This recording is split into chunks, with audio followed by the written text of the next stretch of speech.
I am sitting in this small room. The clock on the wall is the only thing I hear.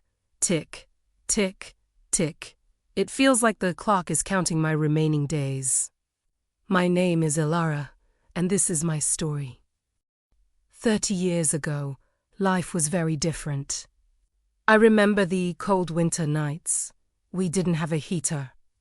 I used to give my only blanket to my children. I stayed awake, shivering, just to make sure they were warm and safe. There were days when we had very little food. I used to tell my children I already ate at work, but the truth was, I gave my portion to them. Seeing their small bellies full was the only meal I needed. I remember David's first day of school. He needed new shoes. I didn't have money. So, I walked to work for 2 months, instead of taking the bus. My feet were bleeding, but David got his shoes. He was so happy. I wanted them to be great. I wanted them to never feel the pain of poverty. I worked on Sundays. I worked on holidays. I never bought a new dress for 10 years. Every rupee I earned went to their school books and university fees. Then, they succeeded. They flew away like birds. At first, the letters and calls were many. But slowly, the world swallowed them.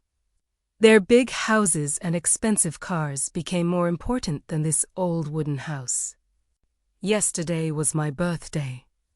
I baked a small cake, just in case they visited.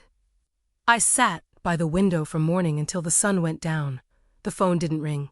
The door didn't open. I ate a small piece of cake alone. And I cried. It hurts. It hurts more than the hunger I felt years ago. Physical pain is easy to bear, but the pain of being forgotten by the ones you love, it's a heavy burden. I am not angry with them. I am just forgotten. To those who are listening, love is not about sending a check. It's about being there. When your parents are old, they become like children again. They don't need your money. They need your voice. They need your hand to hold. My eyes are getting heavy now. I hope my story reaches your heart. If you still have your parents, call them today. Tell them you love them. Thank you for staying with me until the end.